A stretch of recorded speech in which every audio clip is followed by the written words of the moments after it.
Ok, je vous propose de nous arrêter un petit peu sur ce truc-là. Alors, pour tout vous dire, on passe à Daredevil Born Again. Alors, on a parlé en détail déjà de l'épisode, notamment dans la spoiler room. Très très bon épisode hein, qu'on se le dise. Un épisode qui a un réel climax. Euh, on sent vraiment que dans cet épisode 4 de la saison... Enfin, de toute façon, ils nous l'avaient dit, hein, les acteurs nous avaient dit, il y a l'épisode 4 qui est un vrai bouleversement dans la série, qui va vraiment tout changer. Et ensuite, on a les deux derniers épisodes qui sont complètement dingues. Et eux, ils étaient là, genre, voilà, vous allez voir, ça va être fou. Et donc, c'était assez rigolo dans cette interview. Et bah maintenant, on comprend pourquoi, puisque on va comprendre que la carrière de Fisk en tant que maire s'arrête probablement à cet épisode 4, puisque là, on va avoir un Caïd de retour à 200%, qui va profiter de tout le pouvoir qu'il a, mais jusqu'à quand, on va voir, parce que je pense que tout va partir complètement en vrille, en mode loi martiale et en mode possiblement, ce qui serait complètement fou, lancer justement tous les gangs en plus des forces de police. C'est peut-être ça qui va créer un chaos.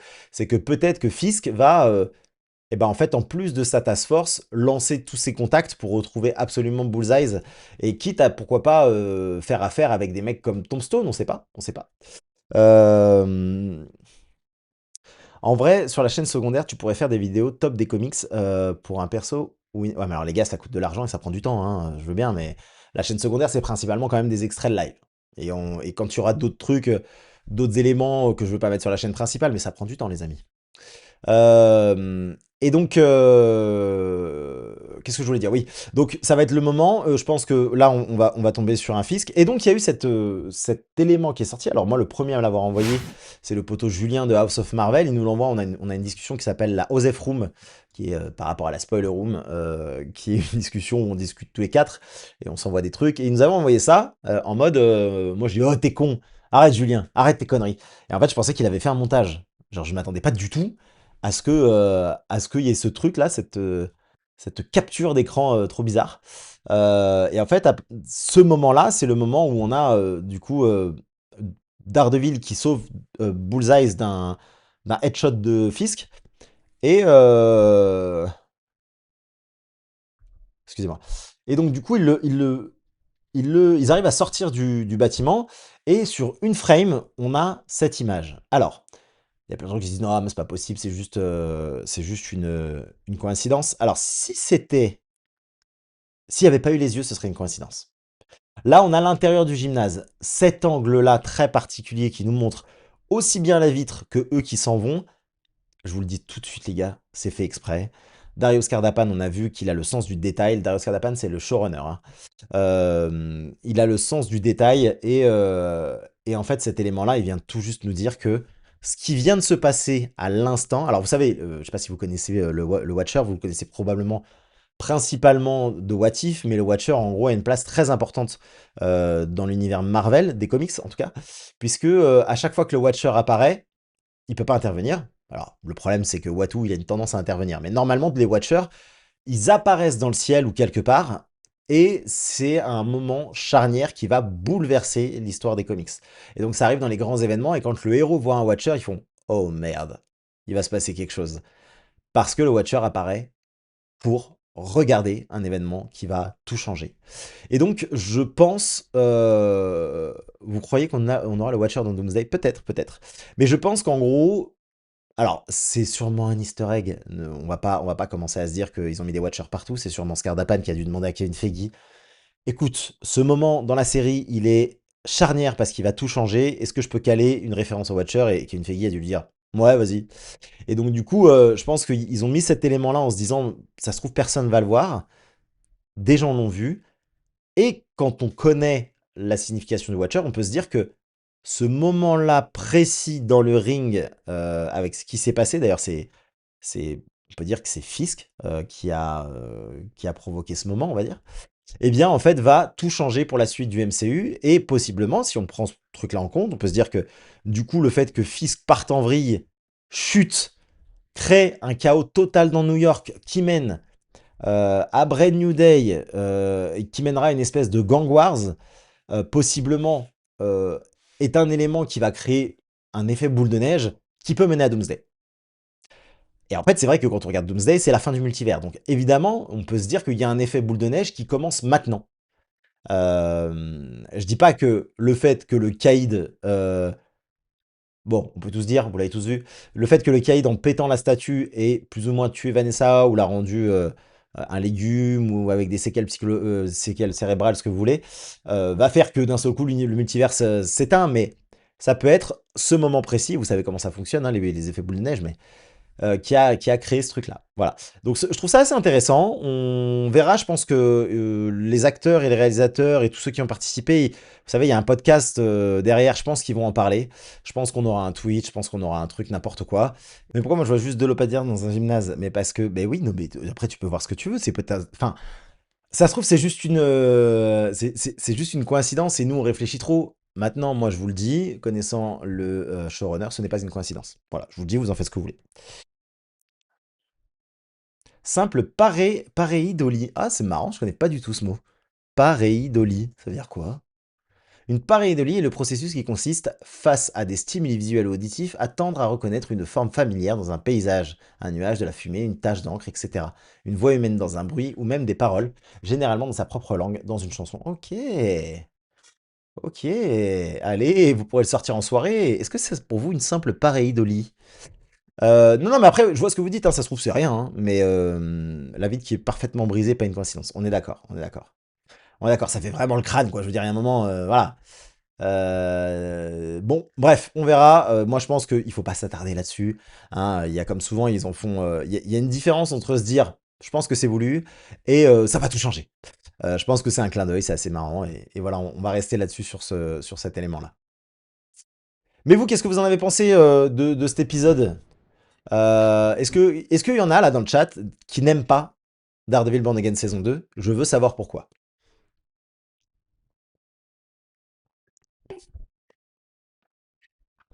Je pense que Vanessa restera à l'hôpital, elle sera un légume tout le restant et Fisk passera la voir de temps en temps. Je pense que ce serait pas mal parce que ça viendrait. C'est mieux que de la tuer. Je pense que c'est encore pire de la voir être inapte et en fait, ce que ça va constamment faire grossir sa haine, tu vois. Je sais pas si tu es d'accord, mais j'aimerais que le street level s'ouvre plus dans le MCU. Bah, il s'ouvre là, les amis, attendez. Je vous rappelle qu'entre là, avril et juillet, on a que du street level. Pas mal déjà. Daredevil manque de vision. C'est marrant ça. Ouais, j'aime pas la série perso. Bah, dites-nous pourquoi. Dites-nous pourquoi. Après le DZ de Krypton, on peut peut-être comprendre. La saison 2 a un gros changement par rapport à la saison 1. Cet épisode m'a fait aimer Bullseye. Oui, non, mais Bullseye. Alors, déjà, dans les comics, il faut savoir que c'est un personnage de fou. C'est le psychopathe par excellence. Et d'ailleurs, à un moment dans les Dark Avengers, il est. En gros, il possède Venom. Enfin, c'est la même personne, Venom. Et donc, il joue un espèce de Spider-Man noir. Puisqu'il faut savoir qu'en gros, dans les Dark Avengers, c'est Norman Osborn qui porte l'armure Iron Patriot. Attendez, je vais vous montrer. Thunderbolts. Dark Avengers. En gros, le run des Dark Avengers, là, c'est quand ils sont. Hop, je vais vous le montrer en entier. Ça, c'est en gros ce qui se passe. On a dans les comics Secret Invasion qui est très très mal géré. Et on se rend compte qu'il y avait plein d'Avengers, qu'on avait plein de membres élevés qui étaient en réalité des Skrulls. Et donc Norman Osborn, à ce moment-là, dirige les Thunderbolts. Et donc, lui et ses Thunderbolts, ils arrivent à éliminer les Skrulls dans leur... ils sont dans une montagne, la montagne des Thunderbolts. Et c'est Norman qui tue la reine des Skrulls sur le champ de bataille final. Et donc, de là, plus personne ne fait confiance à Tony Stark, qui était directeur du Shield, et Norman Osborn devient le directeur du Shield à la place de Tony Stark, et il prend absolument tout, puisqu'il devient aussi le... Il monte la nouvelle équipe des Avengers, qu'on appelle les New Avengers, mais qui sont composés exclusivement de méchants ou de gens bizarres. Ils se font quand même passer pour des types d'Avengers. Donc en gros, vous avez... alors, j'ai pas les noms de chacun. Tout à droite, c'est donc... Ah non, Bullseye, il est là. Là, c'est Mike Gargan, excusez-moi. C'est donc le scorpion qui a le symbiote et donc qui se fait passer pour un espèce de Spider-Man, mais la plupart du temps, il est en Venom. À côté, on a justement Bullseye qui fait genre, il est Hawkeye. On a le fils, ah, pardon, on a le fils de Wolverine qui s'appelle Dakan, je crois, un truc comme ça. Mais qui est complètement fou, qui se fait passer pour le nouveau Wolverine. On a donc Ares qui est une sorte de nouveau Thor. Elle, je sais plus qui c'est dans le truc. Je sais pas si c'est pas Moonstone. Je sais plus, mais bon, qui se fait passer pour Captain Marvel. On a Sentry qui est Sentry. Et lui, c'est un Kree, je crois. Qui se fait peut-être passer pour Vif Argent. Je sais plus exactement, mais il est pas si important dans l'histoire. Mais c'est un Kree, je crois.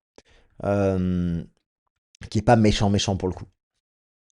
Mais voilà, l'équipe elle est plus composée de ces membres-là. Ah non, tiens, j'avais pas vu ça avec la Scarlet Witch.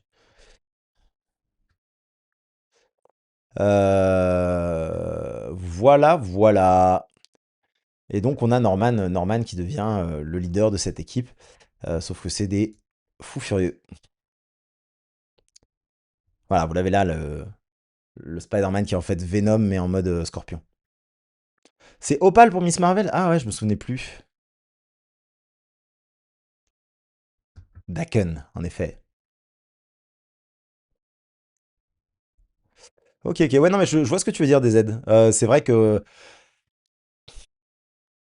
ça reste toujours Matt versus le Cade, hein. Fisk n'évolue pas, c'est toujours le même. Ah, je suis pas du tout d'accord avec vous là-dessus. Non, je trouve qu'il évolue vachement. L'épisode de la banque de la saison 1 m'a fait descendre ma hype au plus bas, mais la saison est très cool par contre. Ah ouais. Alors moi, la saison 1, je suis pas hyper fan, hein. Tu connais le Marvel Token, tu vas le suivre.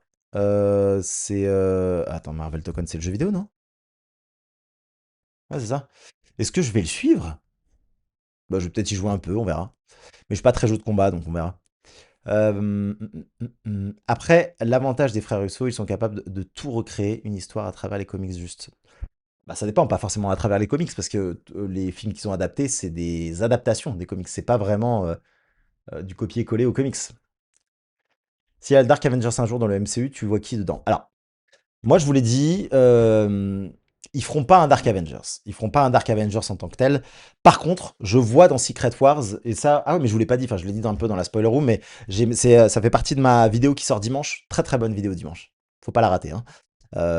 Franchement, je la trouve super bien. Les Dark Avengers. Donc moi, je le dis dans ma prochaine vidéo, les frères Russo, en gros, au début du lancement de production de Doomsday, ils avaient répondu à des questions sur un tapis rouge, et la phrase qui revenait souvent, c'était le film va être challengeant. Le film va être challengeant pour les personnages comme pour l'audience. Alors, j'avais déjà fait des vidéos sur les Dark Avengers. On savait rien de Doomsday, et moi je vous disais, je pense que dans Doomsday, Doom il va arriver avec son équipe de Dark Avengers, et du coup on va avoir des Avengers versus les Dark Avengers, etc. Bon, il se trouve que c'est pas du tout ça l'histoire, on n'aura pas ça dans le film, c'est certain. Par contre, il y a, par rapport à tout ce qui sort, on sait que les personnages qui sont importants dans Doomsday le seront moins dans Secret Wars, et inversement, ceux qui sont pas trop importants dans Doomsday le seront dans Secret Wars. Et on sait que Steve Rogers, en tout cas, enfin l'acteur Chris Evans va revenir dans Secret Wars. On le sait, c'est sûr. Je le vois pas revenir en Captain America. Du tout. Pour moi, il va se passer un truc dans Secret Wars, c'est qu'on a les jeunes héros ou des héros un peu secondaires qui vont devoir reconquérir un peu le Battle World, monter une rébellion contre Doom. Et l'un des grands éléments du Battle World, ce sont les barons. Et les barons, en gros, bah, dans les comics, c'est des méchants ou des gentils qui sont devenus méchants, etc. Et c'est à ce moment-là que moi je vois les Dark Avengers. C'est-à-dire que je vois vraiment un Captain Hydra, je vois vraiment un Andrew Garfield qui est un Spider-Man méchant sous symbiote, etc., etc. En fait, je vois vraiment ce truc-là. Donc du coup, ce serait pour moi ça, les espèces de Dark Avengers. Alors, est-ce qu'ils se retourneront contre Doom? Je sais pas, possible. Mais voilà, il va y avoir un truc où peut-être même Thanos sera du côté des gentils, mais en face de lui, t'auras un Captain Hydra, par exemple. Et je trouverais ça assez rigolo. Regardez Alex qui bosse sur ma vidéo et qui en même temps est sur mes lives. Ce mec est beaucoup trop investi. Ce mec était beaucoup trop investi. Euh, En vrai, c'est tellement facile d'être scénariste chez Marvel. Tu n'as rien à inventer, tout existe. Alors non.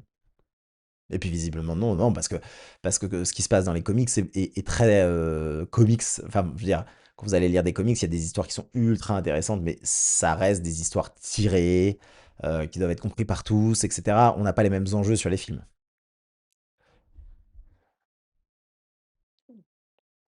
J'ai peur qu'avec Secret Wars, avec les Dark Avengers, on perd trop de temps à faire chaque baron son moment émotionnel. Non, pas besoin, pas besoin. Mais c'est sûr que oui, le scénario que j'ai en tête, ouais, c'est compliqué de le faire tenir en un film, ça c'est certain. Donc de toute façon, ce sera pas comme ça et on verra bien. Mais c'est comme avec Endgame, on imaginait plein de choses et puis finalement on a eu un film quand même assez complet, mine de rien, Endgame, hein.